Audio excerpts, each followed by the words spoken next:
Hiya. I really fancy experimenting with some colours today, so I'm going to do a really rich purple smoky eye. I'm going to start with, this is like a maroony coloured eyeliner. Now, I think I used this the other day. When you first see it on its own, it can look a bit sore, but stick with me and it will really just help to bring everything together. And I'm tickling this along the waterline as well, above and below, so that everywhere we've got this lovely instant hit of a plum. Now, what I'm actually going to do, I've already primed my lids and set them with powder. I'm going to start with some powder shadows to kind of build the frame of where my colours are going to go, and then I'm going to layer on some loose pigments. So I'm going to start with a blending brush. Apologies. I'm going to go in with a MAC 224, and I'm going to start with these kinds of plummies. This is the NYX Modern Dreamer palette. It's one of those, to be honest, that has a little bit of every colour, and it's handy if you just had one palette that has lots of colours in it. If you ever get the urge to go for a turquoise or a yellow or whatever it is you might have seen that day, you have it all in the one place, rather than every single time thinking you're going to buy an individual colour that you wear once and never touch again. So I'm taking this gently through the socket. I'm also going to take this, I'll show you in a little bit, but kind of brushed up into that brow. That's quite like an 80s, 70s kind of blown shape, but I'll get to that a little bit. It'll become a bit more apparent where that will look nice the further I get into this look.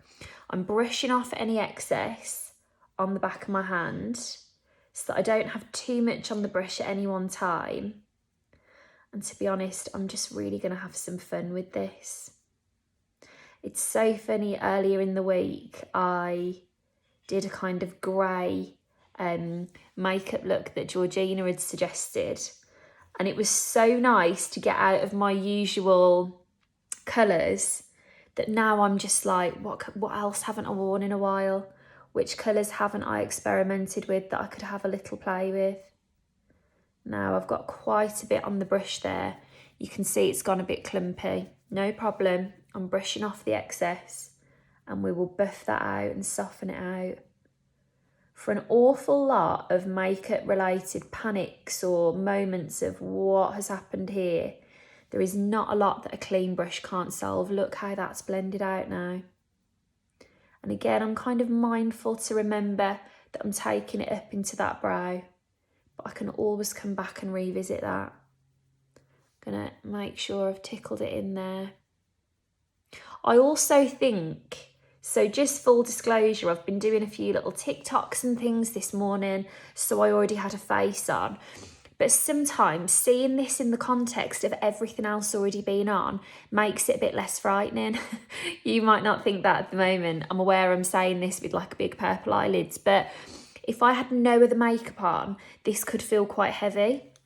Whereas with any kind of makeup, I think the moment that you have everything else on, you can see it in the full context. A lot of things that you might be thinking you wouldn't want to wear or that feel too much end up feeling very wearable. Now, the Peaches pigments that I'm going to use, they are actually so pigmented. However, it just can't hurt to have a little base.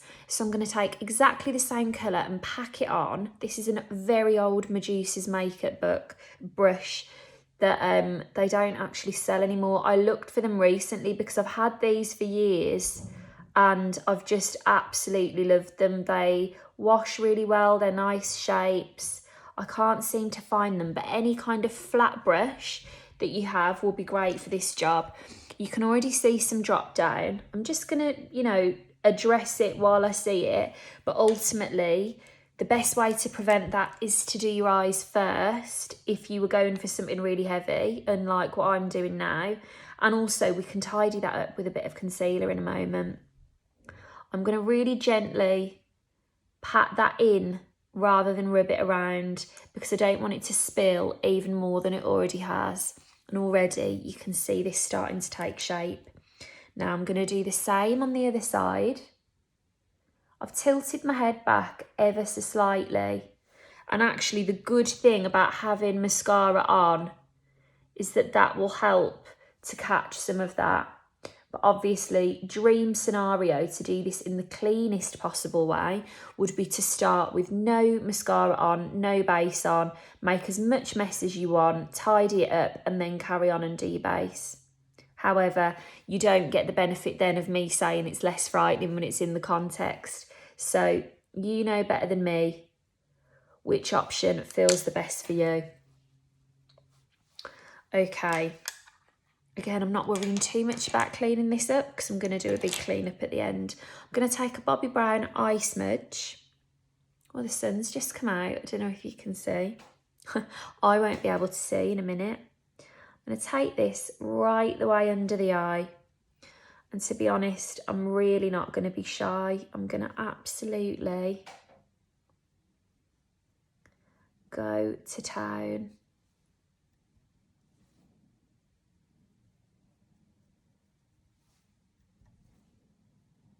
I think this is one of the advantages of lockdown, if we're going to look for the advantages.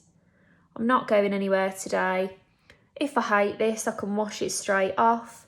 You know, it's a nice opportunity to have a little play, get out of the comfort zone. And for all I know, I'm going to love it and want to wear it whenever I go somewhere afterwards. Okay, now I'm going to do a bit of thinking out loud for you. There's a few new pigments here from Peaches.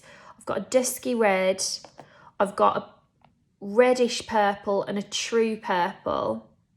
I'm going to go in with the reddish purple. This one is called Night Fever. Now, what you can do, if you wanted to, is wet your brush with some setting spray.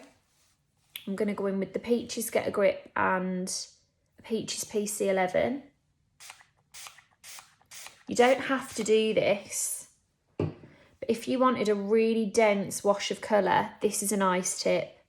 That is literally like dripping wet, as you can see. I'm going to get it to a place where it just feels damp. And I'm going to take this, my Night Fever pigment. I'm just going to gently... Do you know what, actually? As soon as I've said that, I've changed my mind. I'm not going to with this. And do you know why? It's quite glittery. I'll show you what I've just done. It's quite glittery. I actually think I might have a better result with that with a clean, dry brush. So scrap that. Let's go in with... I'm running out of brushes because I need to wash them all this weekend. Going in with a tiny little... This brush is from a paint brush set years and years ago. Anything flat like that will do a similar job. And I'm just going to pat this over these lids.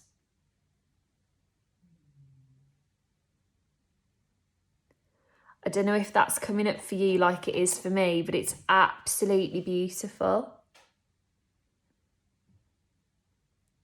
There is going to be some drop down. That's no problem. Now I'm just packing the colour on. And then Kat's at the window again. She was here this morning. I don't know what was going on in the garden, but she was not happy about it. She's in the background of a load of TikToks. Just having a little moan to someone. It's like the animals are farthing wood in the garden. There's crows that are bigger than her. We just feed everyone. There's squirrels. It was funny, it snowed the other day and it was like, how many different footprints can you spot of people that come? Like the squirrels have nuts off us. There's everyone there.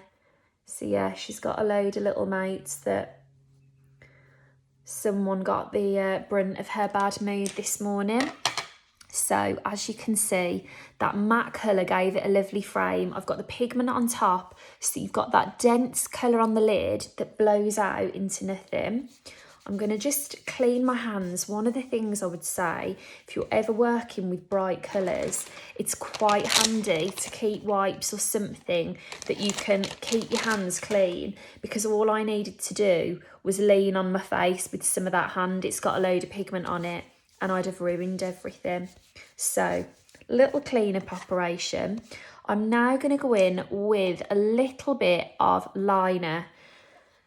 Let it dry, do my lashes, let them dry, and then I'm going to tidy up my base. But I would like for you to see what this is going to look like when the lash glue is dried, because I've noticed in a few videos, if I do the glue too near the end, it's still wet. You've got the lines from the join of the lashes and you don't get an idea of the finished look and how polished it is. So I'm not necessarily going to do a flick as such. I've taken it out a little bit at this end. I just want to do a nice little trace of black for my lash to sit on. Okay, I have ended up doing a flick. What can I say? Like a little bit of muscle memory or something, that I'm so used to doing them. But ultimately, I just don't need this to be too sharp. I think the beauty of using these kinds of warm colours is that they can be quite nice when they're a bit smudgy. Those liners aren't even.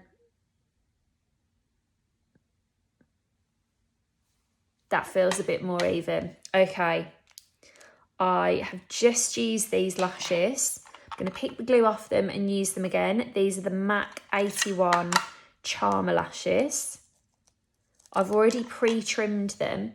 While I'm picking the glue off and getting ready to use them again, what I would say to you is, if your lashes feel large or they feel like they're making your eye drop down a little bit, or you just don't feel comfortable in them, trim them and get them to a length that is shorter in length than your lash line, and that way you're really just adding volume to what's already there, as opposed to you know, adding excess that feels too much. I'm going to use the Doll Beauty lash glue, set these to go tacky, and then while they're going tacky, have a little correct of any drop down on my base. There we go.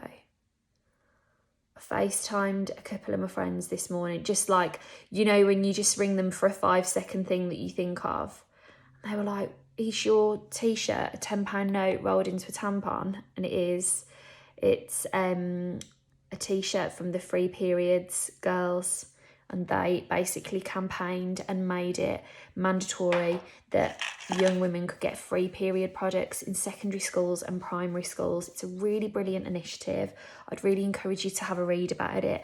If you happen to be watching this and you're a teacher, or you know a teacher, or you've got links to schools, just tell them to have a look at the campaign, because they can claim resources for their school. It's just a brilliant story what they managed to achieve. So that's the story behind the £10 note tampon t-shirt. I didn't do too badly there. Tidy little tidy up has done the job. I am going to also just top up a little bit of my blush and highlighter. My blusher is from the It Girl Beauty book from this year. It's a lovely dusky pink. And then I'm going to also top up. Oh gosh, I'm on 14 minutes. Right, I really need to get a move on. Where's my highlighter brush? I used a shimmery eyeshadow. Yeah, this is Festive. Absolutely brilliant, considering it's the middle of January. We're completely out of the festive period, but you know, let the festivities continue. I've just said I'm going to do my lashes so that I can join the thing, and now I've run out of time again.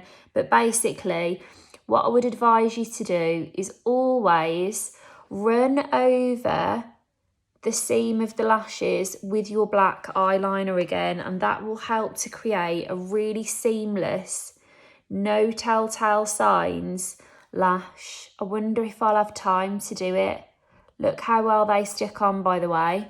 The flimsier the band, the easier. And I will trace that and take a picture and show you. But I hope you enjoyed.